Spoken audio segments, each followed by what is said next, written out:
Welcome to the Mike White Podcast, where I, Mike White, share my conversations and book reviews through my journey to learn all that goes on in this amazing world.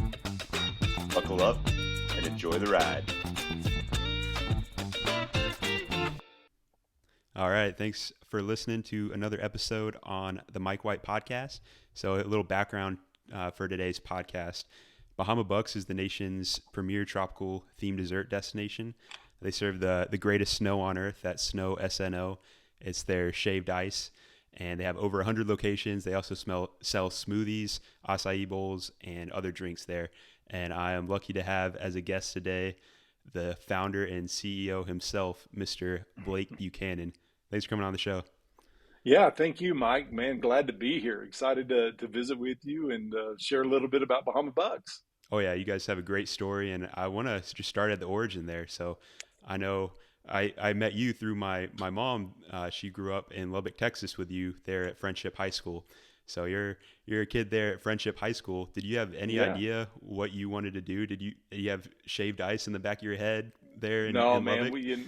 No, your mom and I, we were good friends, and she grew up West Texas just like I did. So it's the Dust Bowl. We're full of cotton out here and all that. But yeah, your mom, Cindy, was just a great friend. And back in those days at high school, you're just trying to get through high school, right? And make a little money where you can, find those jobs and all that. So we fit the normal profile of any high schooler, I guess. And I was surprised to hear you were making money on the side there mowing lawns in Lubbock, because I don't remember when I've been to Lubbock and I don't see much grass. So somehow you found some grass to mow and made some extra money.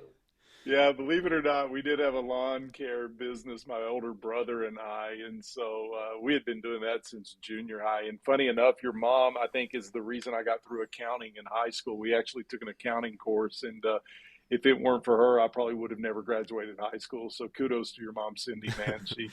She made my high school diploma possible. So grateful for that. But yeah, it was a lot of lawn mowing and just trying to pick up side jobs and make money any way we could back then.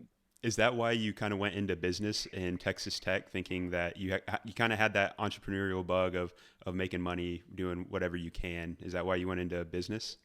Yeah, my dad was somewhat of an entrepreneurial guy, and we always were, we didn't grow up with any money, so you had to fix everything on your own, right? So it was more of this kind of innovative mindset of if it broke, you just had to figure out how to fix it back then. And that's what we did. And so, how I got into lawn care is went and asked my dad for money to walk down to the 7-Eleven and get candy. And he's like, go make your own money, right? And so as a little 7-year-old, 8-year-old kid, my brother and I decided, let's go mow somebody's yard. And all of a sudden it fed our addiction. We could mow a lawn and then go buy a Snickers and a Big Gulp, right? And we just liked that weekend routine. And then before you know it, we started doing it regularly and getting clients and all that. So that really was kind of the origins of, figuring things out and then getting paid to do jobs and trying to take that to the next level. But yeah, around here, Texas Tech, we love Texas Tech. I knew I wanted to be a business major, wanted to go into business. Did I have any ideas when I went into college I would be a snow cone man, 30 plus years later? Absolutely not, man. That was not my grand vision.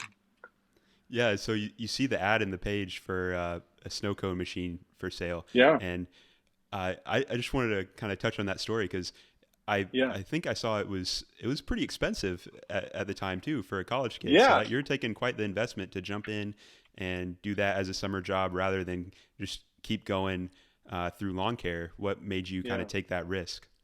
Well, there were two driving factors. Number one, I wanted to get out of the heat. And so I saw this ad, and the one ad, a guy wanted to sell shaved ice equipment. And I thought, you know what? I might do this on the side and keep mowing and doing all that. But I bought his equipment. I probably maybe gave him $1,800 for it. But he shows up, he has two shavers or a shaver. I think he had a single shaver, and he had a lot of the flavors. I didn't even know I needed flavors. And he just said, hey, do you want all this stuff? And I'm like, man, I'll take it all. And so that's really where our adventure started, because from there, I go out, pound the pavement, try to figure out a location to put a small snow shack on. And we really did. We built the original snow shack in my father's backyard. And my granddads came down. My dad and mom helped. Obviously, Kippy, my girlfriend then, who's now my wife, she helped. And then all my brothers and siblings, they all just dived in. And you're either painting something or nailing shingles or trying to fit a window in. But we built this 240 square foot tiny shack.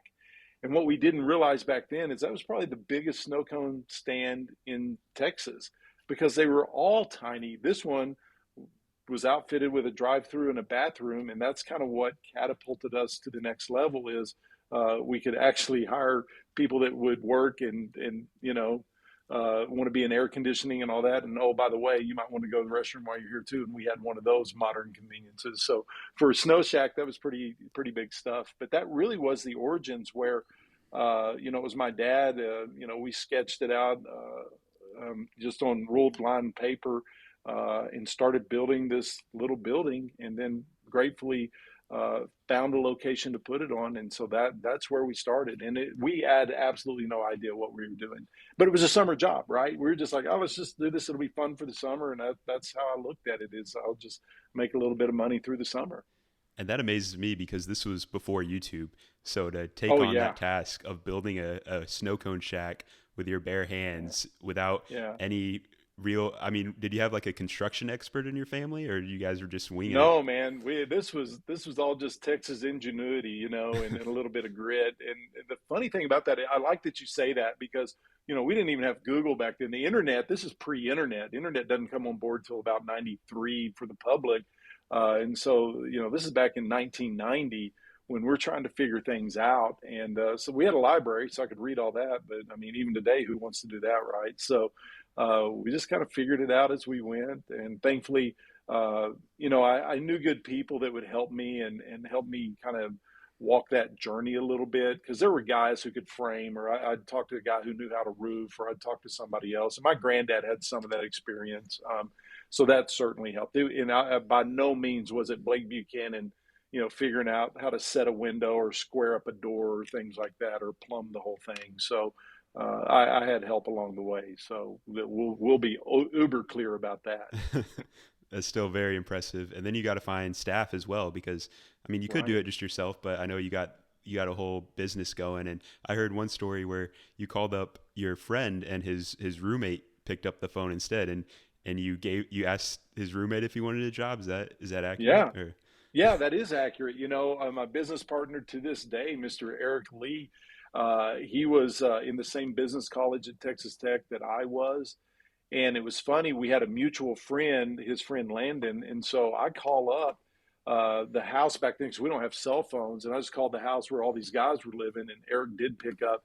And I asked him if Landon wanted a job. Well, he was an accounting major. He had an internship in Dallas that summer. And so there was this awkward pause, as you can imagine, because I'm like, hey, bro, you want a job? And he thought about it. And it was really funny because he said, you know what? I'll work for you, but I've just interviewed at Sam's Club. And when Sam's Club calls me back, I'm going to go work for them. And so what is so funny about this is every July 15th, I just go over, I knock on his door. He's got an office, and I open the door and I'm like, hey, bro, guess what, man? Has Sam's Club called you back yet?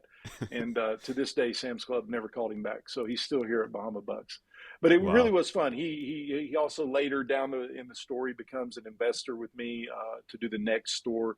And we've been partners ever since. And just kind of a great college roommate story. We weren't roommates, but a college friendship story. And how did you get the rest of your employees there starting off and recruiting and making sure that you're working with good people and you're Yeah. providing a good experience? Yeah, that's a tricky thing that we had to figure out. And the hardest thing to figure out, though, was Eric was my first paid employee. My actual first person to ever work with me was my girlfriend, Kippy. Now, I don't know if you've had the experience of ever working with your significant other, but I got to tell you, there are a lot of challenges in that little dynamic. And so she worked for free the first 2 weeks because I thought love would be enough.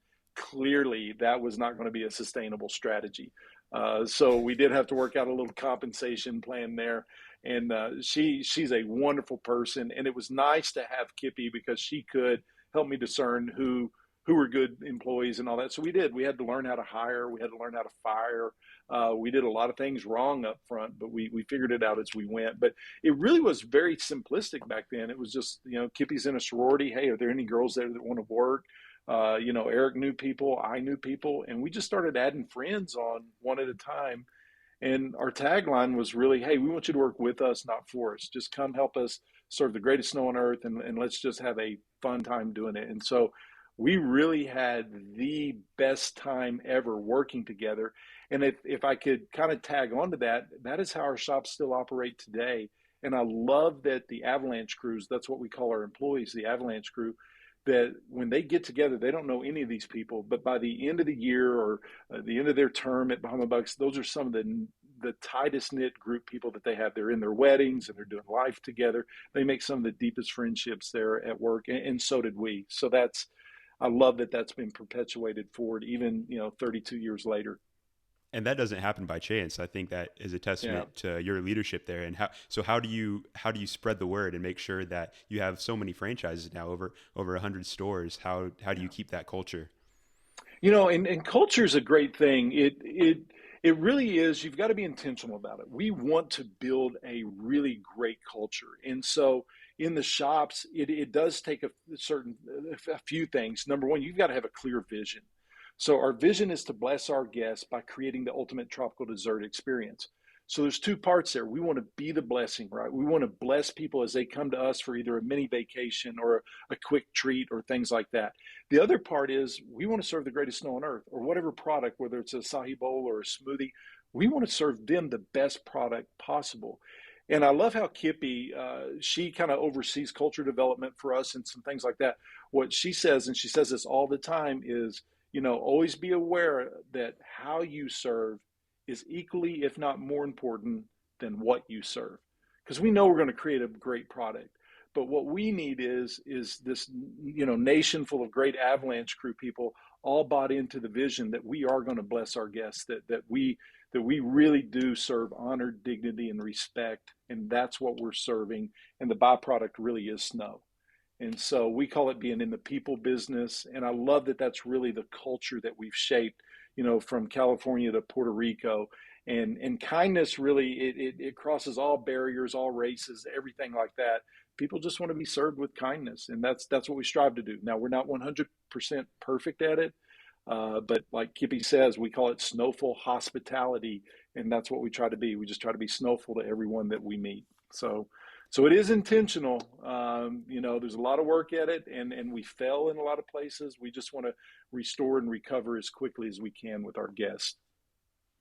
And I think that's huge, because you hear nowadays where it's so hard to get good customer service, but there's those companies that still find a way to make it happen. Like you guys, I know there's a big difference of going to Chick-fil-A or an In-N-Out compared to if I go to like Burger King or Wendy's. Like there's something about certain cultures which I think if they stress the customer service aspect, it's just a whole another better experience. So I would agree awesome. with you. I'd agree with you 100%, because the trick is really, can we still see those guests and can we serve them well? And it really is those two things. We want to see you and we want to serve you the best we can. And it's not easy. But come on, man, we're doing Bahama Bucks, right? So it really should be this little party in paradise. And that's what we want to create for everybody.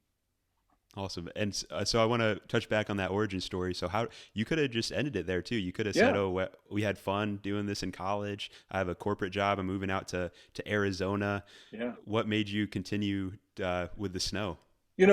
I think once you kind of get a taste of doing what you love, and I loved people and I loved working with my friends. And now you're exactly right. I graduate college. I take a broker position out in Phoenix, Arizona. You're sitting in a tall building. It's very, formal and staunch, and you're working with clients and things like that. And that is a neat business in its own right. But for me, I was just suffocating. I was like, oh my gosh, I would look outside. I would see this great weather. We overlooked a golf course. It's January, it's February. People are out there in short sleeves and shorts and they're playing golf. And I'm like, oh my gosh, I've got to do a Bahama Bucks here. This is the craziest weather I've ever seen. And I'm from West Texas. So when I say crazy, I meant there was no wind, all sunshine, and it was beautiful all year long. I mean, their annual rainfall is like 3 inches. And so I was like, I've got to do a Bahama Bucks here. And so that's really where our journey begins, because Bahama Bucks for 2 years in Texas. I started as a sophomore at Texas Tech, but now we've graduated. And so I just called up Eric Lee and I called up my dad and asked them, I'm like, hey, man, y'all want to partner with me and let's see if we can franchise this thing. And so we did. We put the agreements together and funded it and said, all right, let's start our journey. Let's start franchising. And we had no idea what we were doing. I mean, none in the early days. But we did. We opened our second store, and that's kind of where our journey continued into Arizona. Is the second location was there on Mill Avenue down in Tempe, Arizona. And again, we just had a great time. We kind of replicated the same model. We hired people we knew, we worked with everybody, and it became this really big, happy family. And that's where our journey began, as a, I guess, semi-professional career, I guess. So did that first shack in Lubbock close down when you moved out to Arizona, or was someone out there still operating that? No, that's a good question, man, because now I moved to Arizona. Kippy did not. We're engaged at this time, so she stays back that summer to run the shop. Okay, so oh wow, I'm not sure she's completely forgiven me for that, but she really put a lot of spit and grit into it, and she's got her own wonderful stories from that season.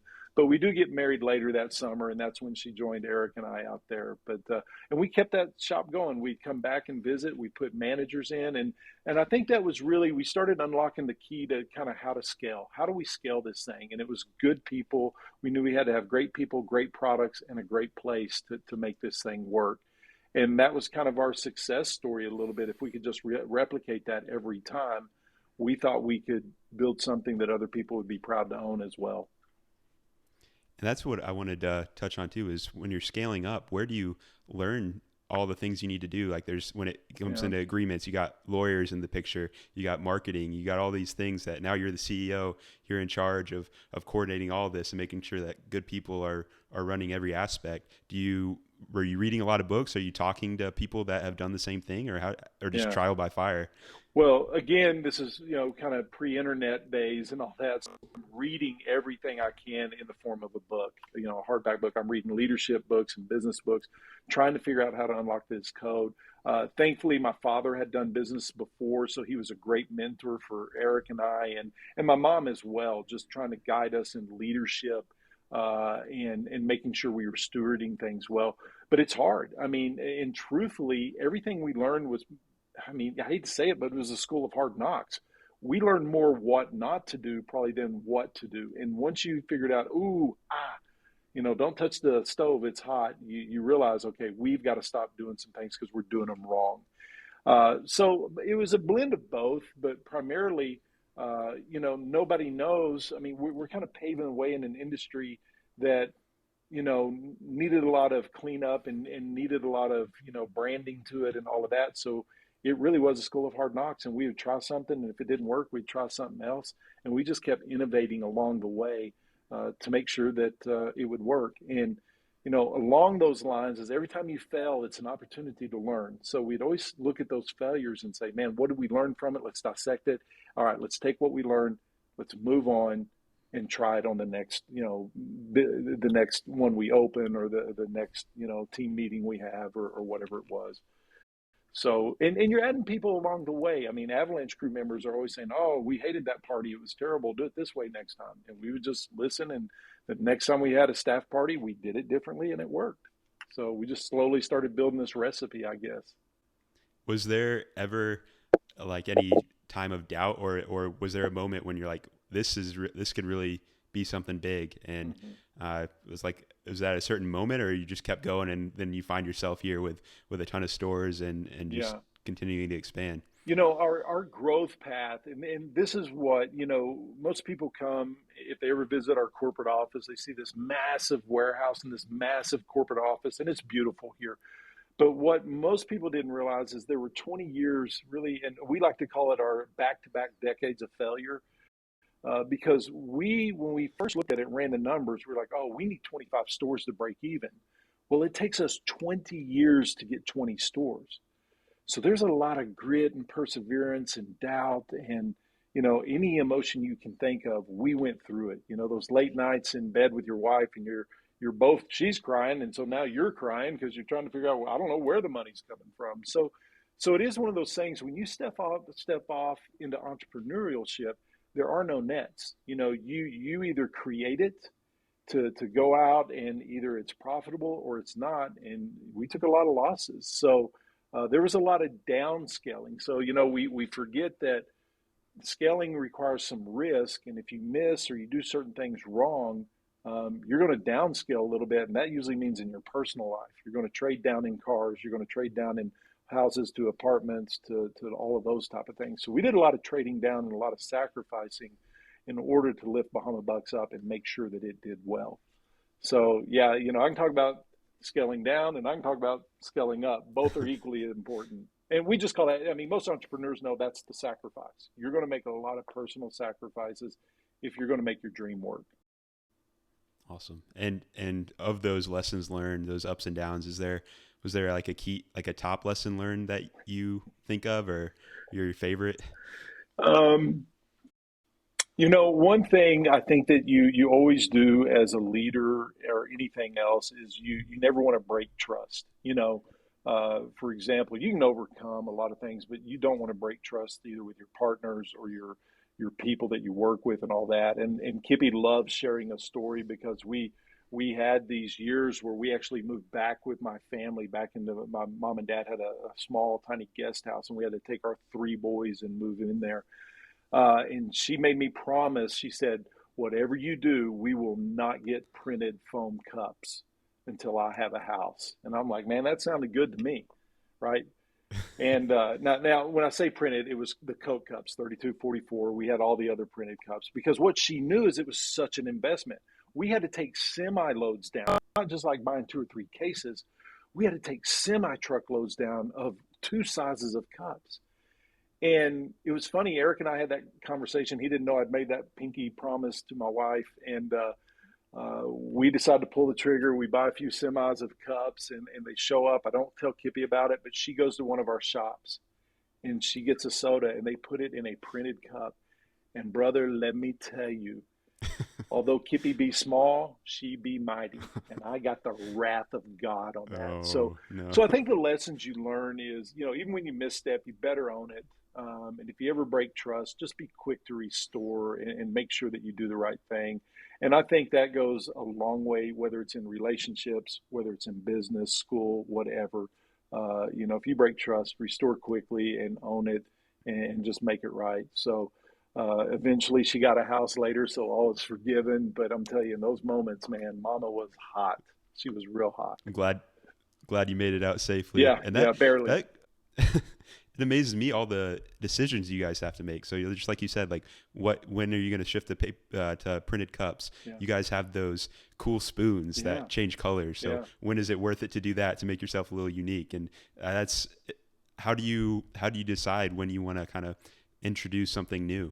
Yeah, those are branded pieces. So if you go to Bahama Bucks, you're going to expect a couple things. You're going to want a paper parasol pick. We're going to put an umbrella in every snow that goes out. You are going to get the iconic cool spoon that does change colors from teal to purple when it, contacts with snow.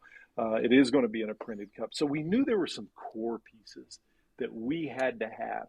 I think what's funny is, what most people don't realize about Bahama Bucks is we're actually a flavor factory. We make and produce all of our own flavors here in this, in our warehouse and in our facility here in Lubbock, Texas. So that's what most people don't realize. And that story came about from a lot of pain because, when I told you I was buying, or the guy said, here's your flavors. Well, I was buying from a small supplier back then.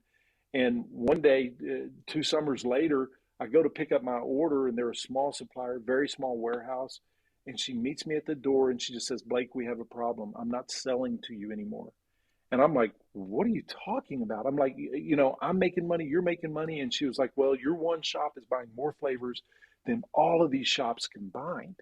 And she said, so I'm cutting you off. And I'm like, what? So we had great contacts back in college. This is year 2, 3 of Bahama Bucks. And really, it was out of fear because if you run out of blue coconut in the state of Texas, they're going to burn your shop, man. So It's we the had to best. figure out how to put fragrances and extracts and all these wonderful ingredients together, how we bake our own cake. And so we just started building our own flavor recipes. And one by one, we look up 10, 20 years later and we're like, oh my gosh, that's the secret sauce to Bahama Bucks. That if you get a strawberry cheesecake snow, it's going to taste just like strawberry cheesecake, right? If you get toasted coconut, it's going to taste just like toasted coconut or mango or our interpretation of it, right? And so I think some of those pain and hardships, when you look back on them, those are very pivotal moves in a company, especially for us. You know, that's what makes us who we are to this day. Is when people come in, they're going to know they're going to get the most dynamic flavors ever. And every year we're launching some of the craziest flavors. And so that's what really gives us a big edge out there. Is that's our secret sauce. We're a flavor company, and we just watch the markets. We get to partner with a lot of great brands and create some of the most dynamic flavors out there. So that's crazy. Do you guys actually own like the machines and the factories Oh that yeah, we produce have supply? a full production facility, a full flavor team. We got a full R&D team, and that is all Matt Ewing over there in R&D. He leads it. That is all he's in charge of all year, is creating great products and great flavors. I mean, that is his Wow. job. It's like the dream job, right? And he loves it. So we, like last year, when you look at Nerds, like when we launched our Nerds Rainbow Snow, right? That thing was fantastic. Well, you know, that particular flavor took nearly a year, year and a half just to get the legal rights on it, to make sure we had the candies and all that.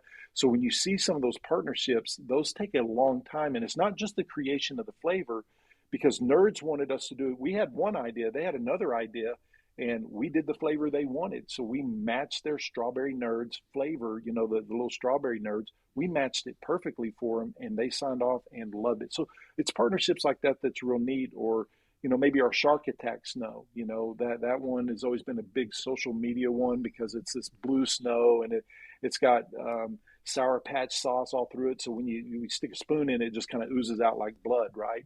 And so we call that our shark attack. Well, that's an in-house creation that Matt and his team have done. So we've got this wonderful R&D development, research and development team that's what they're charged with. What are we looking at in 2023, 2024, 2025, and beyond? And so that's what's really neat about Bahama Bucks, is when you have the opportunity to be so creative in that capacity.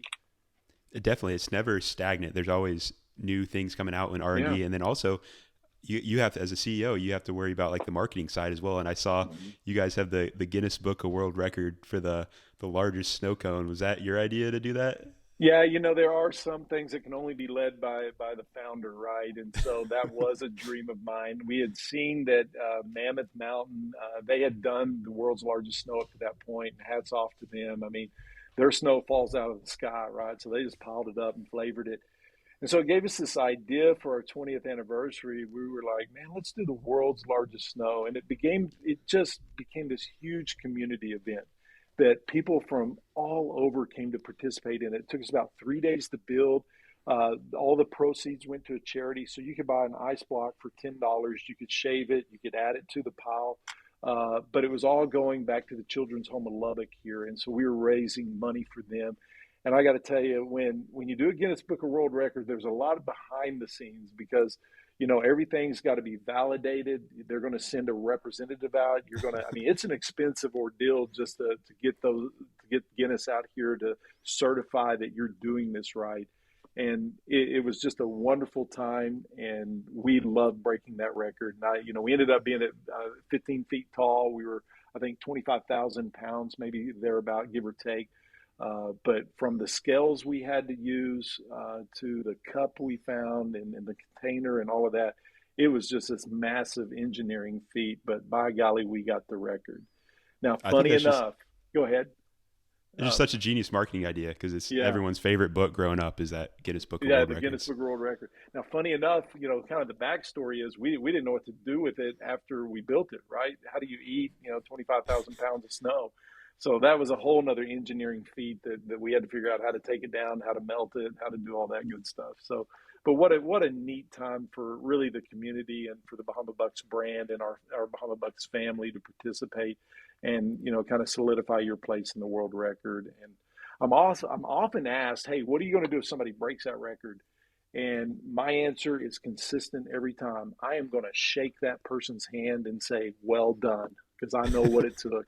So congratulations to those people that ever break it. Well, I think that will be years away if that ever happens, because you guys are definitely just dominating the shaved ice landscape. So we'll see though. Yeah.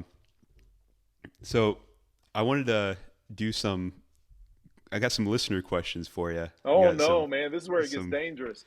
yeah. So someone wanted to know for franchises, like how do you decide who you want to let franchise your company, and like the qualification for that, Yeah. and what you look in for a franchise owner?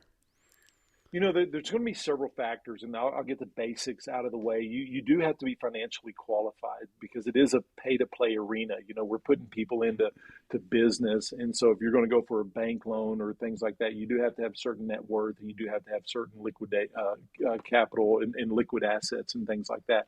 So there is that financial piece. The other piece that we are looking for, really two more.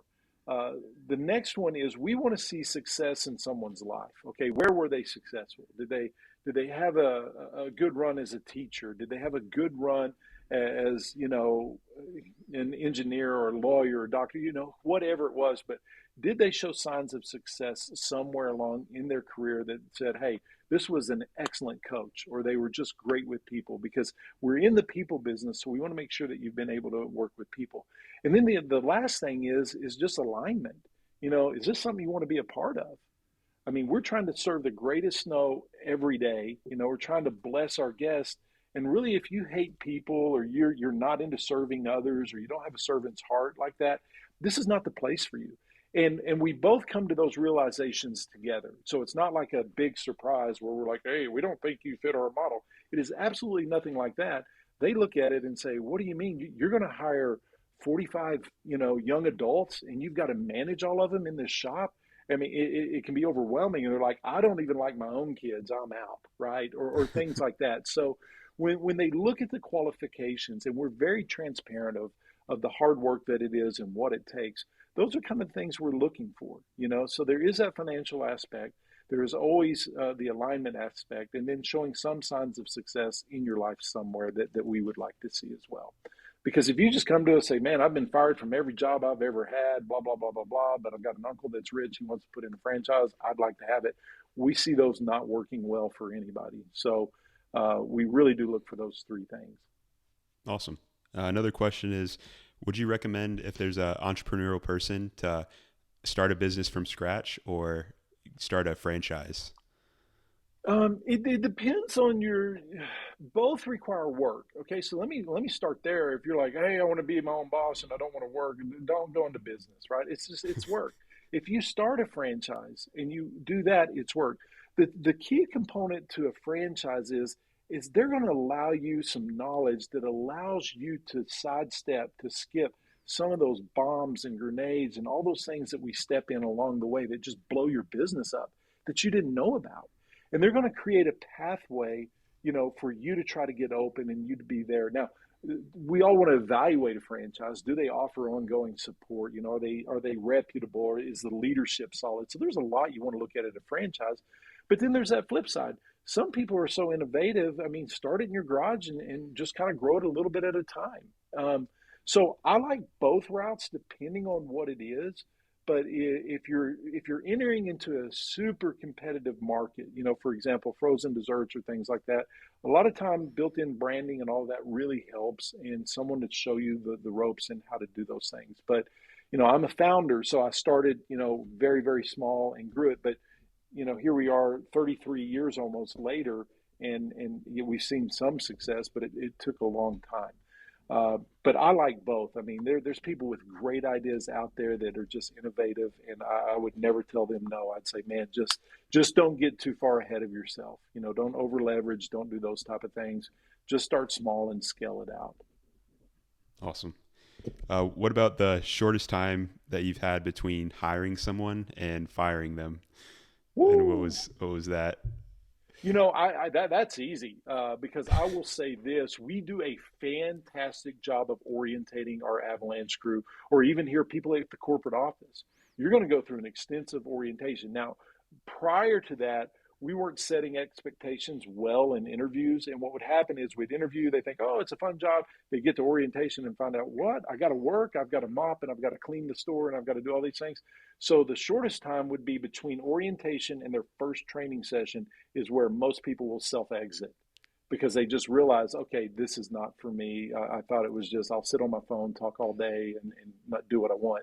So because our teams are so good about making the job look easy. I mean, they're snow pros. So when they make a snow, they make it look easy, and it took them years to craft their skill.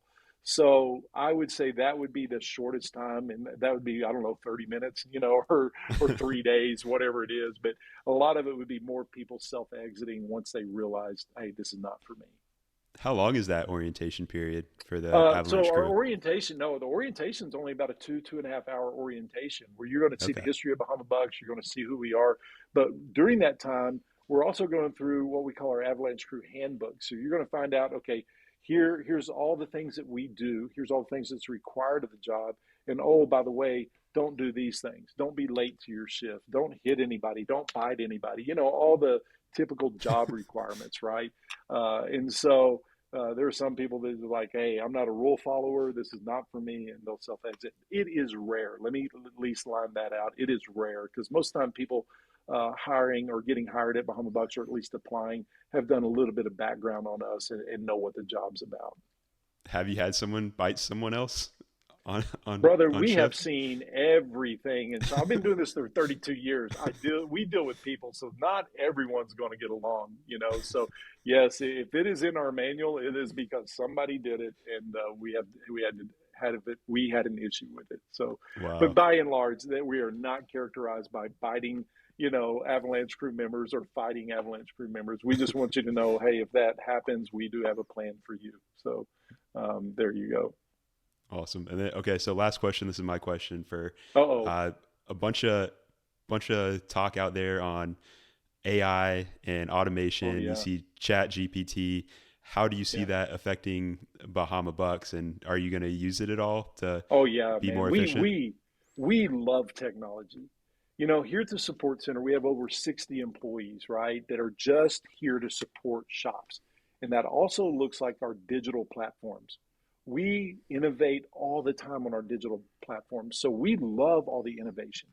Now, where innovations, take over in the restaurant world is there a pizza maker that can make a pepperoni pizza all by itself and now you fire your whole staff? Well, those are some robotics that are out there. Are there robotics for us? No, but there are efficiencies for us that we are always adding new technology, new equipment, and all that because we're just trying to make our Avalanche crew faster. And the reason we're trying to make them faster is because our guests, we have this growing demand and our guest population keeps growing and growing. And we want to serve them, the highest quality product as fast as we can. So every year we're launching these new innovations all the time. And when you look at AI, I mean, we're excited about that stuff. We won't shy away from it, but for the most part, it's finding out how does it really apply in our world, and that's what everybody looks at. Is how do I take this and apply it in my world to make us more efficient, to give better service and better guest service and support and things like that. So we're excited about technology innovation, and the reason being, and it kind of might so that you'll understand also, is we hire very young, first time workforce. So a lot of them are typically in high school to college, and they're very well attuned with technology and things like that. So we love trying to be, at least up to date or on the cutting edge of some of the technology pieces. Love to hear it. Well, thank you so much, Mr. Buchanan, for Yeah. joining the podcast. I know you're a busy man, and I'm looking forward to tonight. I'm going to celebrate by going into my local Bahama Bucks and getting some shaved ice, probably blue coconut. All right, So I man. appreciate you for coming on the pod. Yeah. Hey, it's been my honor, man. Thank you for reaching out. And Mike, hope to talk to you again soon. Thank you so much. Thank you for listening to the Mike White Podcast. Be sure to follow us on Instagram and TikTok at Mike White Pod and subscribe to the YouTube channel. Y'all have a great day.